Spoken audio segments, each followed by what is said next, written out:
Meu nome é Igor e eu vou falar um pouco sobre o desenvolvimento e evolução da comunicação sem fio. Bom, surgiu ali por volta de 1888, quando um físico conseguiu criar sua primeira onda de rádio. Logo depois, em 1894, essa produção de ondas de rádio se tornou uma forma de comunicação. Os Estados Unidos foram o primeiro país a usar as ondas de rádio para a transmissão de dados durante a guerra. Em 1971, um grupo de pesquisadores da Universidade do Havaí criou uma rede de comunicação intitulada AlohaNet. A AlohaNet foi a primeira rede de comunicação sem fio local, conhecida como WLAN, que significa Wireless Local Area Network. No começo não foi muito essa WLAN, mas foi uma grande descoberta. E a WLAN basicamente era composta de 7 computadores que se comunicavam. E em 1972 o AlohaNet e a WLAN, a ARPANET, estavam conectadas no continente. Este comprimento de contato foi inovador no setor das telecomunicações entre os computadores. E em 1890, um grupo foi trabalhado para criar um sentido e dar uma norma às redes sem fio, que era o 802,11.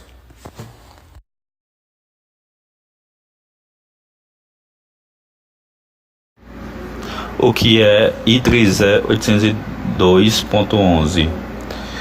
É um conjunto de especificações para redes locais sem fio, também conhecido como Wi-Fi. Foi uma das grandes novidades da tecnologia dos últimos anos. Atua na camada física.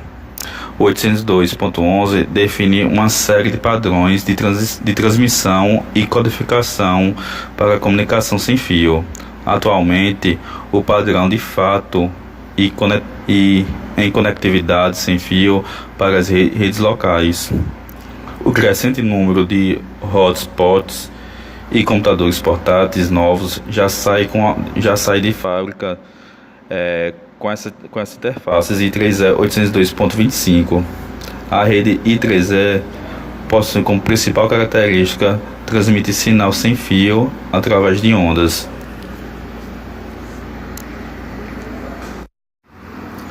Bom, agora eu vou falar do 802.11a. Ele chega a alcançar a velocidade de 54 megabits por segundo dentro dos padrões da I3E e de 72 a 108 megabits por segundo por fabricantes não padronizados. Esta rede opera na frequência de 5,8 GHz e inicialmente suporta 64 utilizadores por ponto de acesso. O I3E 802.11a foi definido após os padrões 802.11 e 802.11b. As suas principais vantagens são a velocidade, a gratuidade da frequência que é usada e a ausência da interferência. A maior desvantagem é a incompatibilidade com os padrões no que diz respeito ao Access Point 802.11b e g. Quanto a clientes, o padrão 802.11a é compatível tanto com 802.11b e 802.11g, na maioria dos casos, já se tornando padrão na fabricação. O padrão 802.11b ele alcança uma taxa de transmissão de 11 megabits por segundo, padronizado pelo I3E, e uma velocidade de 22 megabits por segundo, oferecida por alguns fabricantes. Opera na frequência de 2,4 GHz. Inicialmente suporta 32 utilizadores por ponto de acesso. O 802.11b são amplamente utilizados por provedores de internet sem fio. Em 1999 foi lançada a atualização para o padrão 802.11, que recebeu o nome de 802.11b. Um aspecto positivo é o baixo preço dos seus dispositivos a largura da banda gratuita, bem como a disponibilidade gratuita em todo o mundo. Um ponto negativo neste padrão é a alta interferência tanto na transmissão como na recepção de sinal, porque funciona a 2,4 GHz, equivalentes aos telefones móveis, fornos micro-ondas e dispositivos Bluetooth. Bom, já o padrão I3E 802.11g é baseado na compatibilidade com os dispositivos 802.11b e oferece uma velocidade de até 54 megabits por segundo, funcionando da frequência de 2,4 GHz. Foi disponibilizado em 2003 e é tido como sucesso natural da versão 802.11b, uma vez que é totalmente compatível com este. Opera com 802.g, pode conversar com outros que trabalham com 802.11b sem qualquer problema. A velocidade é uma de suas vantagens. Usa autenticação web estática, já citando outros tipos de autenticação como WPA, com criptografia TKIP e AES. Tem os mesmos inconvenientes do padrão 802.11b, que é incompatibilidades com dispositivos de diferentes fabricantes. Torna-se por vez difícil de configurar como Home Gateway devido à sua frequência de rádio e outros sinais que podem interferir na transmissão da rede sem fio. Bom, o I3E 802.11n, o seu desenvolvimento se iniciou em 2004 e foi finalizado em setembro de 2009. Durante este período foram lançados vários dispositivos compatíveis com a versão não terminada do padrão. Sim, estou falando do 802.11g, tal como este também já foi o 802.11b. O I3E aprovou oficialmente a versão final do padrão para a rede sem fio, o 802.11n. Vários produtos 802.11n foram lançados no mercado antes de padrão I3E 802.1n ser oficialmente lançado. Estes foram projetados com base em um rascunho deste padrão. Um dos seus benefícios é basicamente todos os equipamentos projetados com base no rascunho 2.0 foram compatíveis com a versão final do padrão 802.11n.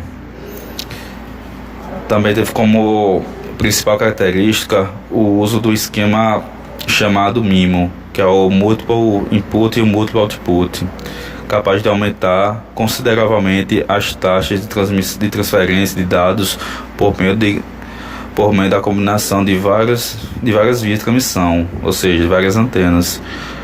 Com isso, é possível, por exemplo, usar 2, 3 ou 4 emissores e receptores para o funcionamento da rede. Uma das configurações mais comuns, neste caso, é o uso de APs, que utiliza 3 antenas, e as stars, que a mesma quantidade de receptores, com a mesma quantidade de receptores. Somando esta característica de combinação com aprimoramento de suas especificações, o padrão 802.11n é capaz de fazer transmissões na faixa de 300 megabytes por segundo e, teoricamente, pode atingir taxas de até 600 megabytes por segundo.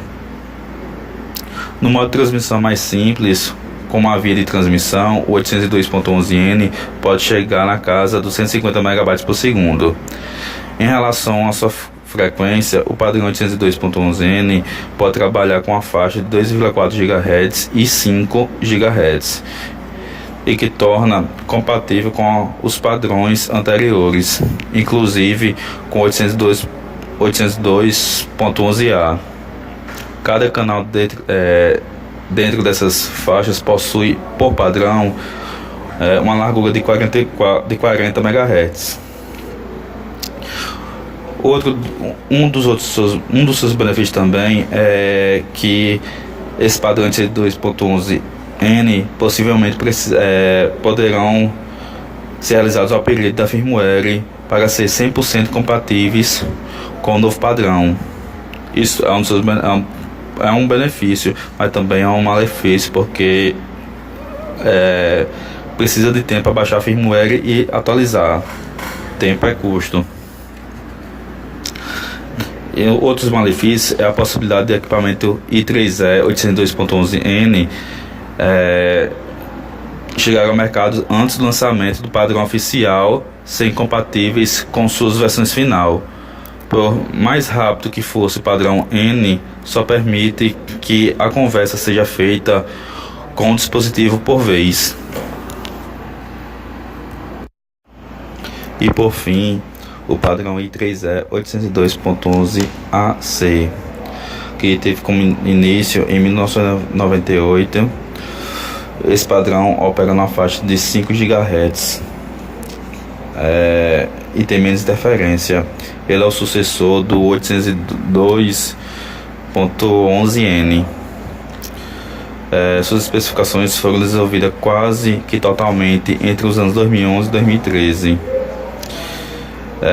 Esse padrão 802.11ac opera com taxas nominais maiores, que utilizam velocidades de até 1 gigabits por segundo, padronizando em 1300 megabits por segundo, trabalhando na faixa de 5 GHz, como ocorreu no padrão 802.11n, de propagar as ondas de modo uniforme para todas as direções. Os roteadores Wi-Fi reforçam o sinal para os locais onde há computadores conectados. Outra vantagem desse padrão é trazer a possibilidade de conversar simultaneamente com diversos aparelhos conectados ao roteador sem qualquer interrupção. Por mais rápido que fosse o padrão N, só permitia que essa conversa fosse feita com um dispositivo por vez. Com essa tecnologia AC, um dos seus potenciais é a economia de energia nos dispositivos móveis.